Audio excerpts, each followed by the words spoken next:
A very good evening. You're watching India Global. I'm Gaurie Dwivedi. Let's start the show as always with headlines. First up, Donald Trump threatens to impose 50% additional tariffs on China. Beijing says it will not bow to Washington's pressure amidst this tit-for-tat trade war. We decode what this could mean for the world.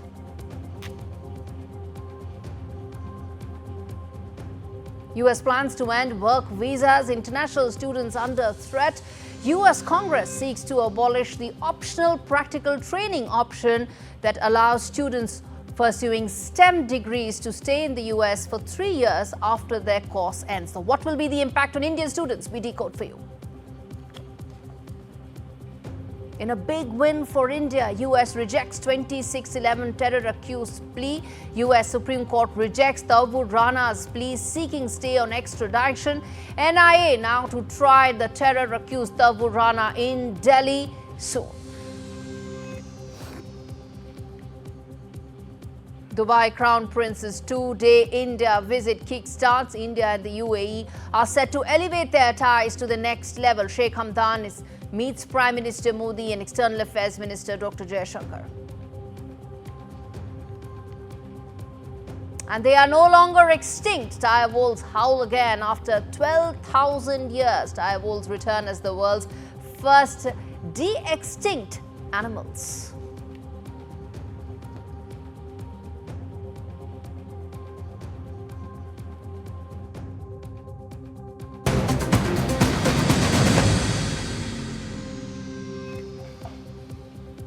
The Trump tariff storm has really shaken the world, taken it by a storm quite literally.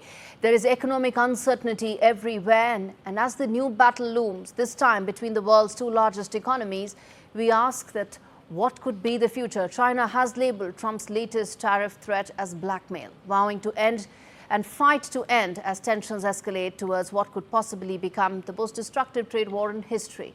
President Trump's threat to impose a staggering 50% tariff could probably push levies upwards of 100%. How will this cripple industries? Is the big question, and that's really sent shockwaves through global markets. But China isn't backing down.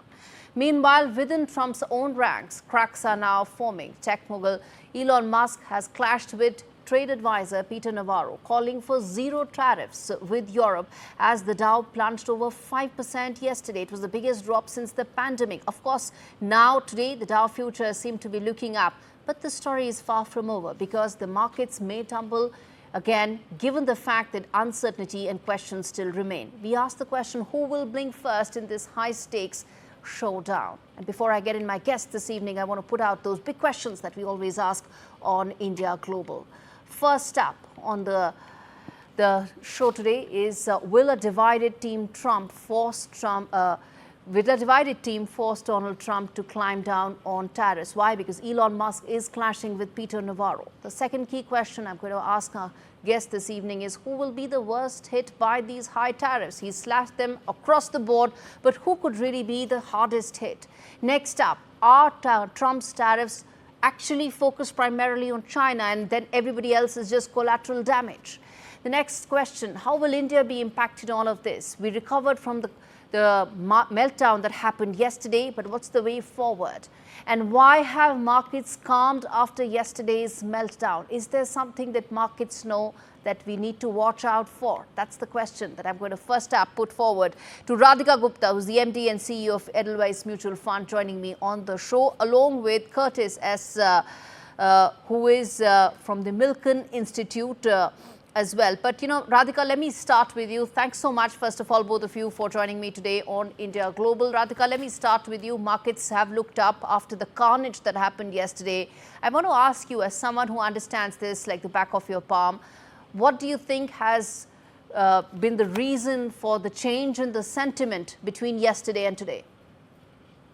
So I won't label today's move as a directional change in sentiment. I still think we live in very uncertain times, and in times like this, what you see in India's equity market is it reacts to US futures and the movement overnight. So there's a little bit of calm that emerged overnight. All Asian markets opened positive, and so did ours. But I think if you're asking me, is the environment of uncertainty over? I don't think the environment of uncertainty is over. In fact, we have a potential major event, as you mentioned in your headlines, tonight with China's supposed 104% tariff or whatever that will be. So until we get clarity on what tariffs, how much tariffs, because there have been threats, there have been impositions, there have been rollbacks, there have been more tariffs. I think the environment of uncertainty in India is going to loom. There have been some positive beliefs and statements. One, that India is going to be less impacted than other countries like Vietnam or China. The second is our foreign minister talked about a potential bilateral trade deal, and India's talked about dialogue rather than retaliation. So some Yes. positive news coming in, but is that enough? I don't think so. Yeah, indeed. And later on in the show, Pradika, I'm also going to get Alicia later on, who's the chief economist for Asia Pacific at the French Investment Bank and Actisis. But Pradika, the other thing you said, that there is some positive indicators, though the sentiment remains negative. But the question I want to ask you is that while these trade headwinds remain, there is a very strong position that has come from Team Trump, which is that they aren't going to back down. Those tariffs stay, and we are talking on the eve of when those tariffs are actually going to kick in. So what do you think could be the outcome tomorrow, or what is it that we should brace ourselves for tomorrow? I think the market, I mean, what happened overnight was very surprising. And I think it's very hard for the market to brace itself for an outcome. I keep saying these are unprecedented circumstances. The rules of globalization and global trade are being written. And, if history is any measure, the last time the US imposed tariffs like this, the last two times, it led to major recessions or depressions. Now, I don't want to sound alarm bells. But these are unprecedented times in the history of global trade. So I think markets are going to play it by ear. There are some countries like the European Union who are negotiating for zero tariffs, and I think that will calm the situation down. But we haven't seen a Chinese reaction today. So I think markets will just have to play it by ear. Indeed. And Curtis, you're the former US ambassador to the Asian Development Bank. Explain to me the fact that China is actually taking a very hardened position against Donald Trump in this. How do you think this could pan out? Are we now set for a trade war between the largest and the second largest economy? No one in this world wants a trade war. The reality is both President Trump and President Xi Jinping are really playing to a domestic audience. They each need to think through, how do they come across? How do they look stronger? What is that face-saving way out? I think the reality, when I look across the region, one of the challenges will be, of course, each country's reaction to these tariffs. And so right now I happen to be in Southeast Asia, in Thailand, which is higher up on that list of tariffs being imposed by the United States. But the fear is less about tariffs just on Thailand. The fear is what happens to China's excess, in a way, excess exports.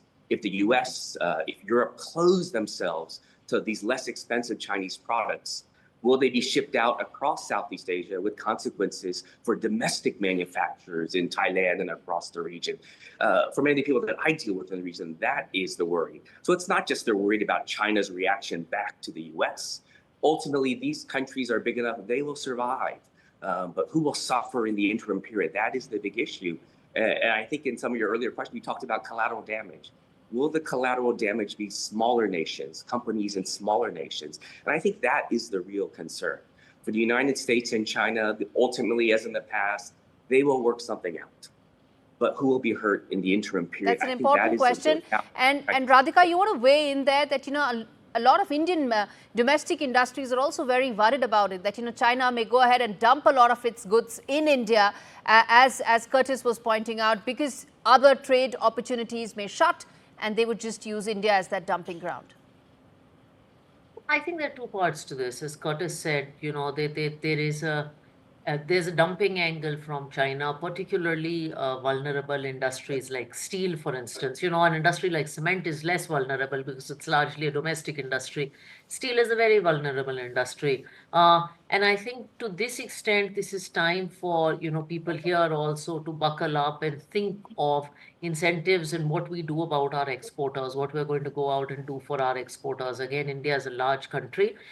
The contra to this is if you compare India to the rest of the world, if you compare India to a country like Vietnam, for instance, Cambodia, for instance, one, the tariff levels are in absolute lower.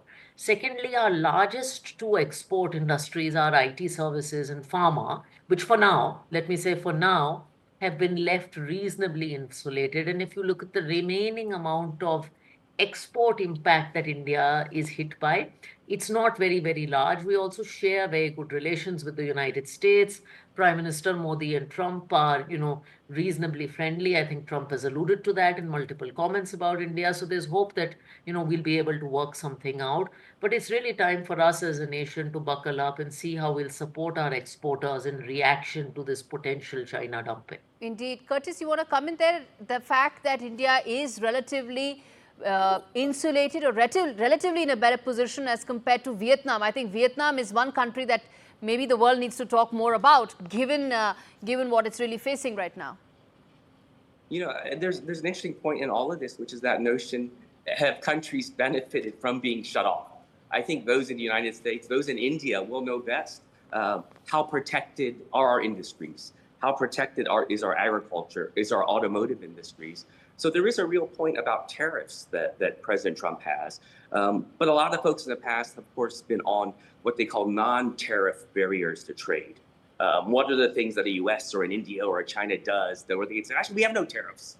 But the reality is that American or Indian or Chinese businesses will know how difficult it is to get goods into another nation because of what are known as non-tariff barriers. So I think beyond this, hopefully at some point over this year, trade fight, people address the very real barriers that trade exists, tariff and otherwise, and how to, again, countries preserve things that are really in their national interest, to have a domestic food industry or a national security industry, but address these continuing persistent challenges to free and open trade. Indeed. Very quickly, Radhika, I want to ask you this, that if there's one advice that you would give, given the volatility in the markets, what would that be?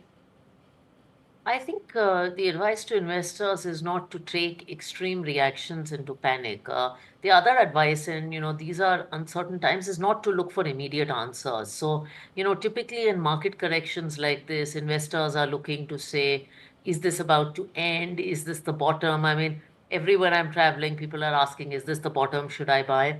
And I would again repeat what I've been saying. These are uncertain times. It's very hard for anyone to say, is this a bottom? Are the valuations cheaper than they were 6 months ago? Yes, they are. But do you expect a recovery in 3 months? No. So sometimes the best action is inaction. It's a little bit of calm. Let the situation play out. I think, India has twin challenges between tariffs and our own domestic slowdown. And let the next couple of months, work themselves out. And then take any action. So, don't look for immediate action answers. is the only action that we should actually be taking. No action is the best action. Okay, on that note, I have to take a break. I continue this conversation on the other side because that's the only way we can find answers to this uncertainty. Stay with us.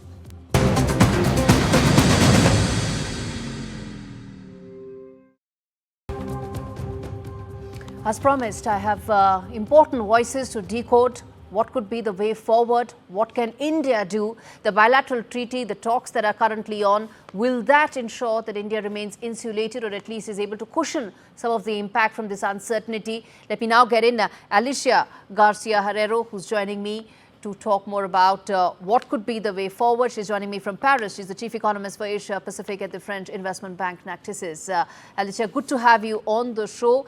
And let me start by asking you the fact that right now, as I said, and I started the show as well with the fact that we are talking on the eve of when those tariffs will actually kick in.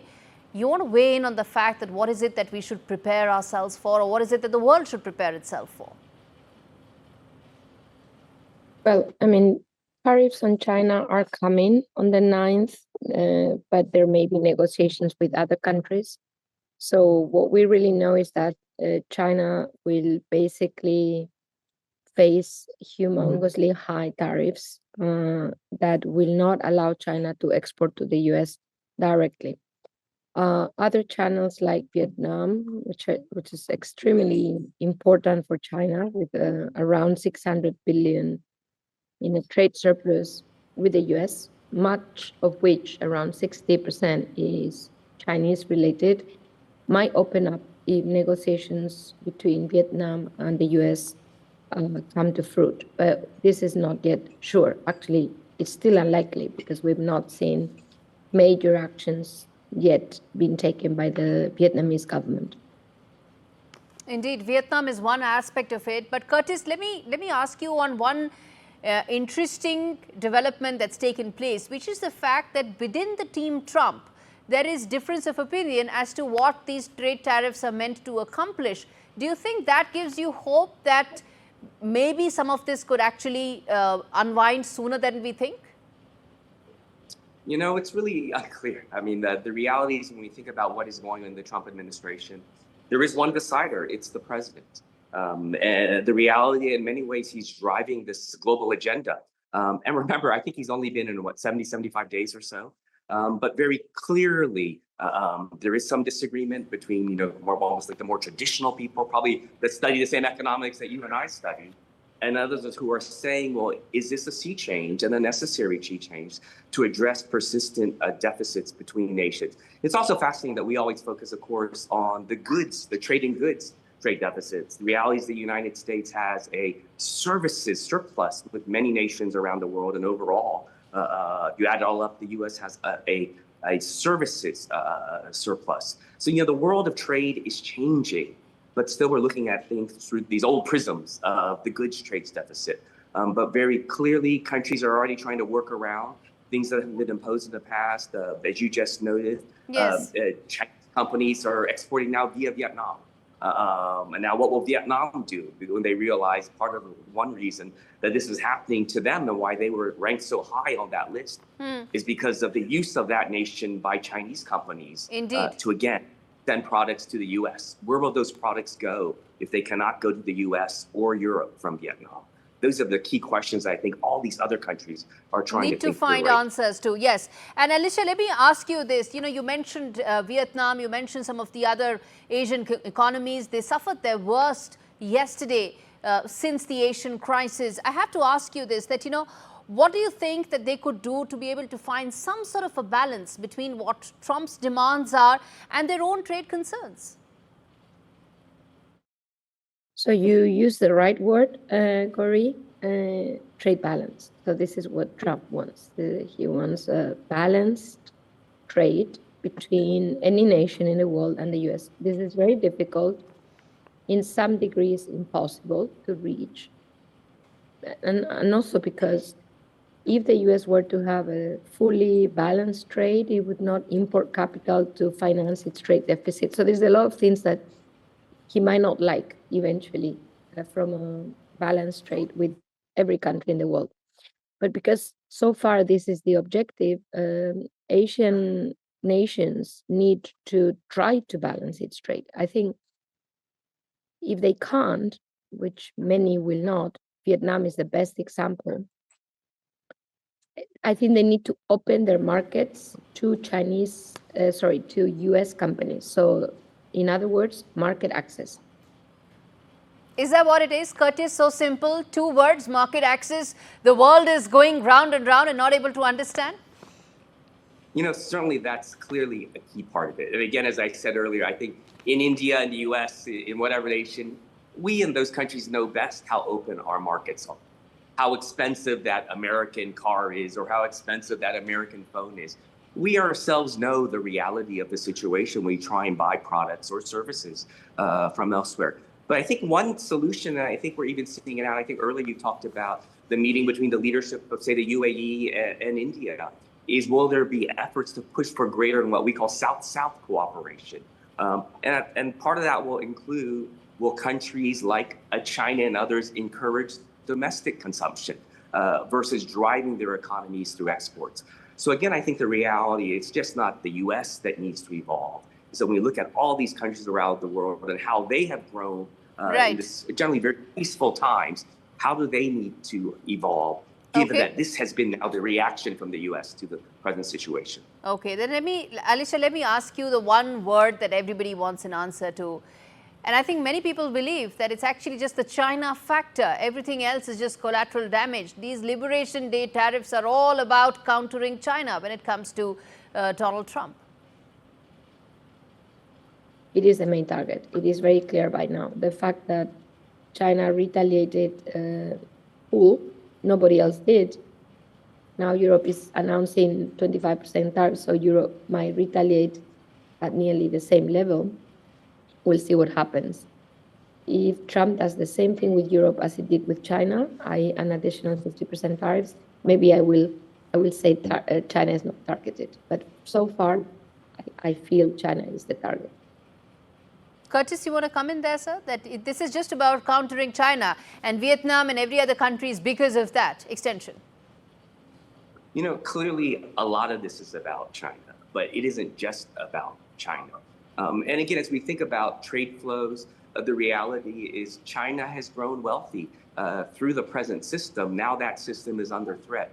How will China react? That is a key question I think everyone is figuring out. And remember, how we began, we talked about each of these presidents are playing to a domestic audience.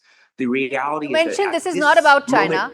I'm running out of time. I have a question to ask you, which is that if you say this is not just, about a simple trade war, explain to me, or, this is a scenario that some people believe is possible, which is that if, both sides have hardened their positions, if China is able to get more of US's trading partners on its side, would that then force Donald Trump to back down? Let's say the EU comes on its side, Japan comes on its side.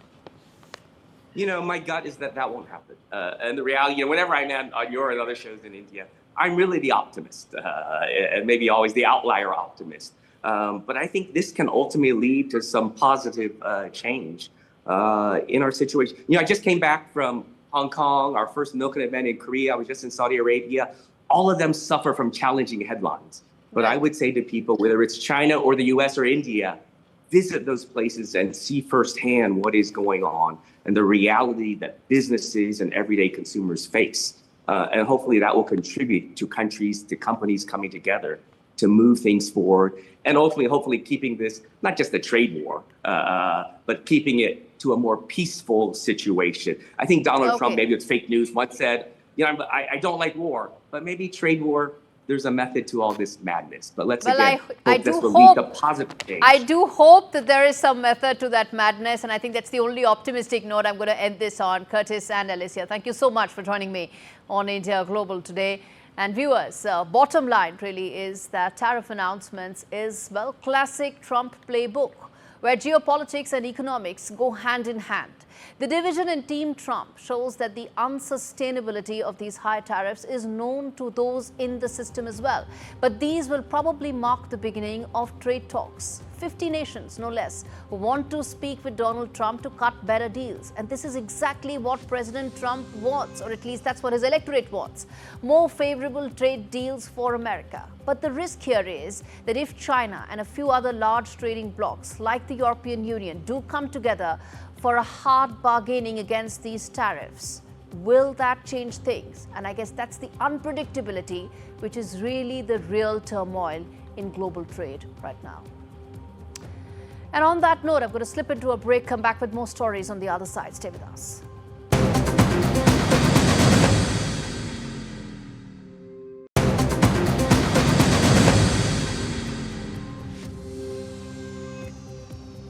A storm is brewing over the future of thousands of international STEM students in the US. A new bill has been introduced in the Congress that threatens to eliminate the OPT, or the Optional Practical Training Program. It is a lifeline that allows international graduates to work in the US for up to 3 years after they complete their studies in the STEM category, that is science, technology, engineering, and math. This move comes amidst rising anti-immigrant policies that are being echoed by the Trump administration's aggressive stance on immigration. While previous attempts to scrap OPT failed, this time there's fear. It's palpable among students, especially those from India that make up about a third of the 300,000 international students in the US. Conversations once dominated by coding boot camps are now being replaced with legal webinars and immigration forums. That's how much the uncertainty is. It's overwhelming. US universities being major economic contributors, the bill could cost billions, and more importantly, it risks displacing top global talent. Now, what does this mean?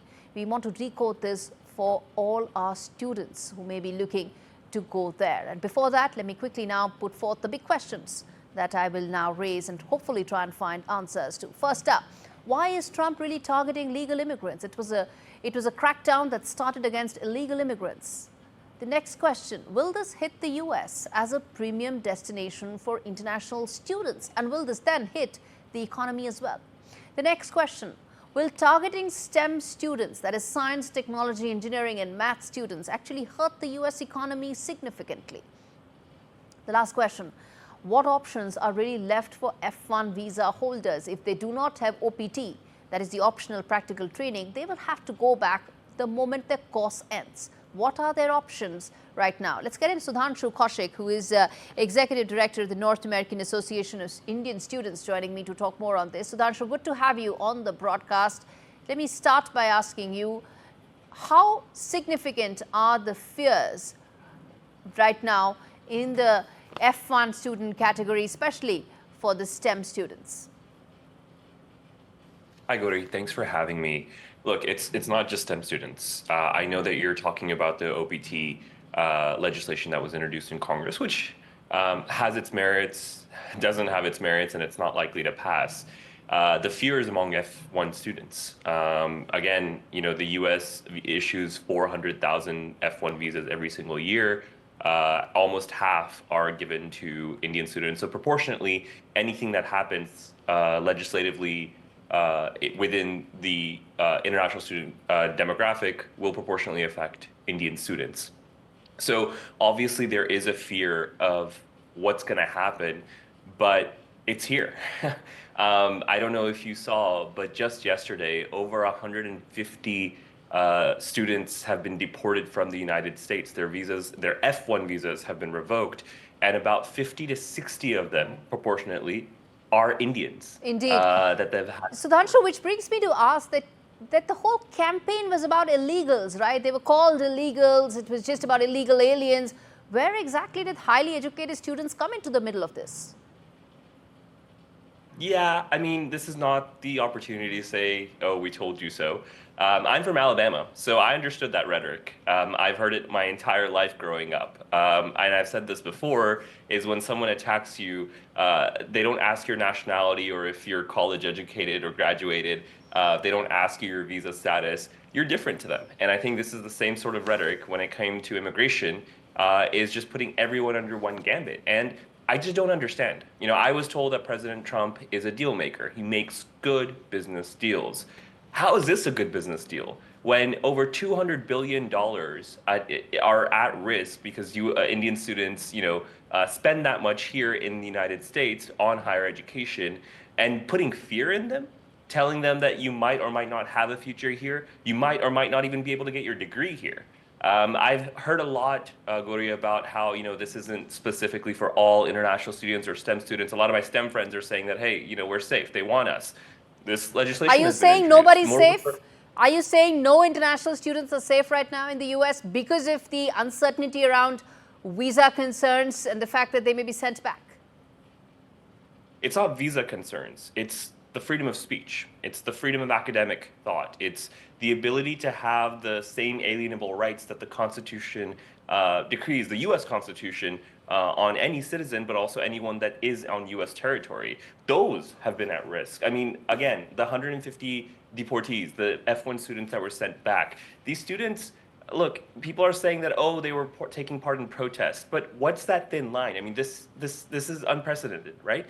What's the thin line between criticizing the U.S. government on the tariff policies that now U.S. consulates and also security officials are checking social media if you've said anything or not, and taking part in a protest against, a genocide? So state resources are being spent on going through people or mining people's or students' social media accounts. I want to ask you this, that what are the legal options for F1 students or students who are looking at a very uncertain future right now in the US?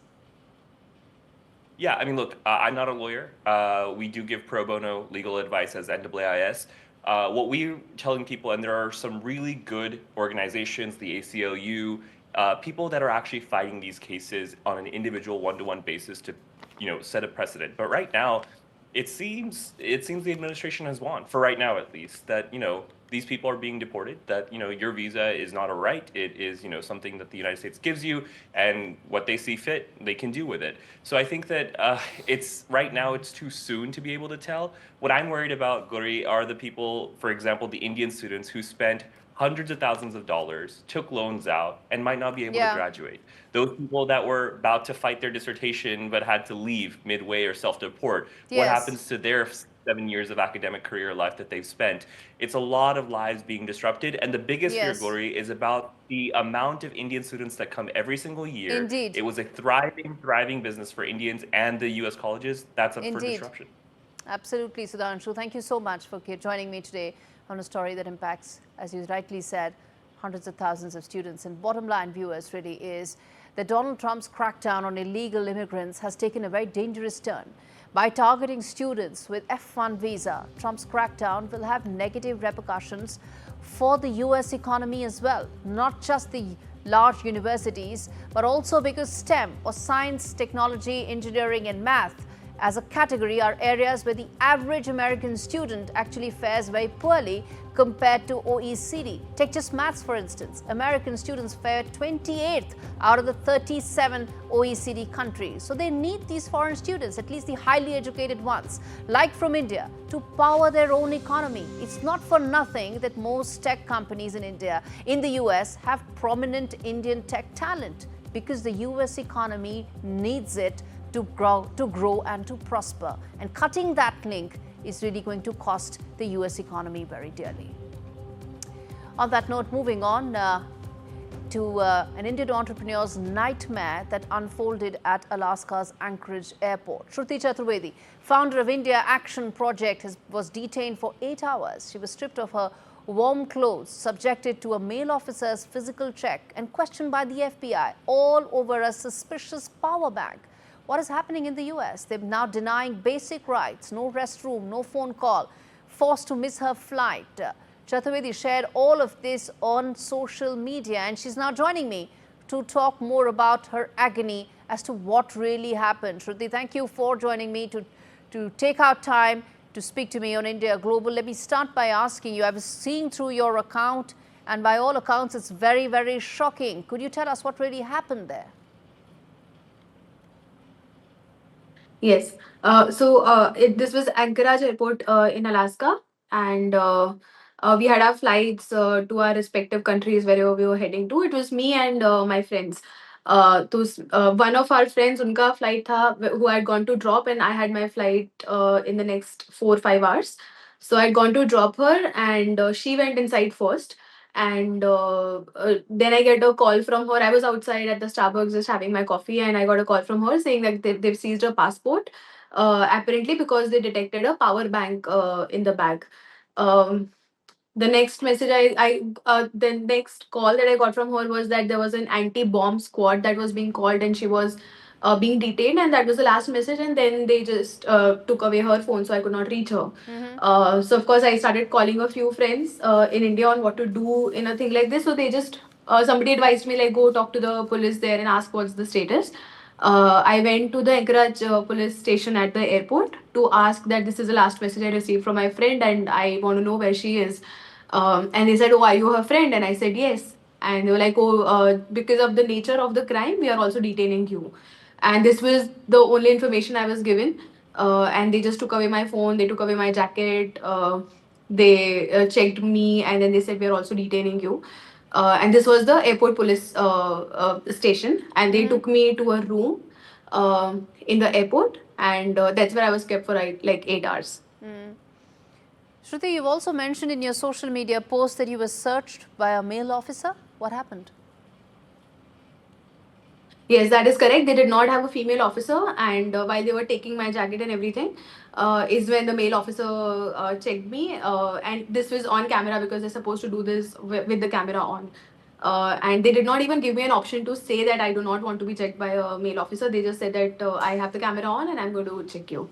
And then they just started checking. Those are very serious allegations that you're making. Did they tell you why they treated you the way they did? And did they tell you why you were subjected to this kind of a treatment? when I went to ask why my friend was detained, they did not tell me anything. In fact, they just detained me, saying that the crime is very serious, and because of the seriousness of the crime, they're also detaining anybody who was traveling together.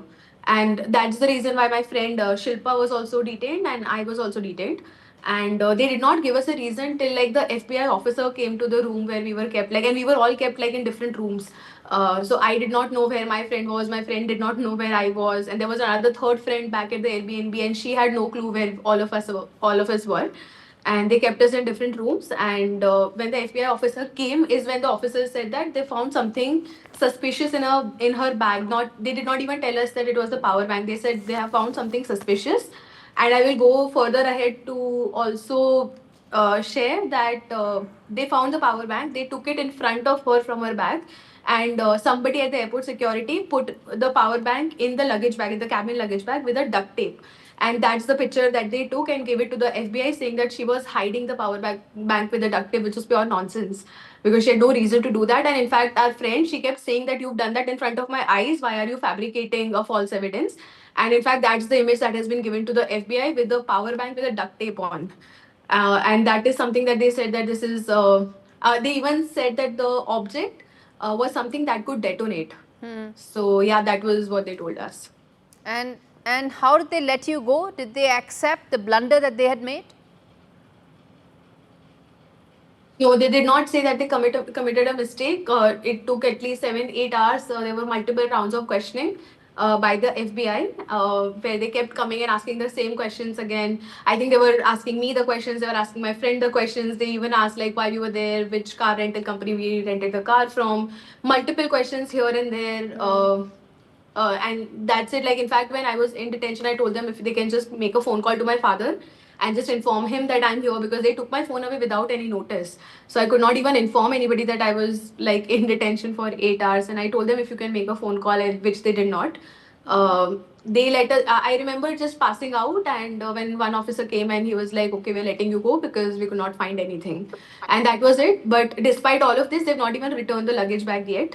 They just removed all the things from the luggage bag and gave a very frivolous duffel bag to carry the luggage in. The luggage bag is still at the Anchorage airport, which they apparently think has a bomb in it because it had a power bank. Are you planning to press any charges given all that ordeal that you faced? I don't know if we can press any charges, if there is anything that we can press the charges about. The whole point of writing the post on X, and in fact, in fact, like, it took me, like, I wanted to write it at then and there, but like, in the back of my head, the only thing I wanted to do was leave USA before even trying to share something like this that has happened. So I don't know if I can press any charges or something, but the whole point of writing the post on X was the fact, like, more Indians should know that this is the kind of racial profiling that happens at places like these. And it's very new, because this is not the first time I'm also traveling to the US or from US to anywhere else. But apparently a lot of people, in replies to my expos as well, you will see a lot of my friends have also faced this in multiple airports of the United States, and the way they treat people. And like, all we know, for all said and done, we know why this was done, and that had a lot to do with the color of our skin. Shocking case of racism that you faced, Shruti, and thank you for being brave enough to share that story with me on India Global. And on that note, I'm going to slip into a break with more on the other side. Stay with us.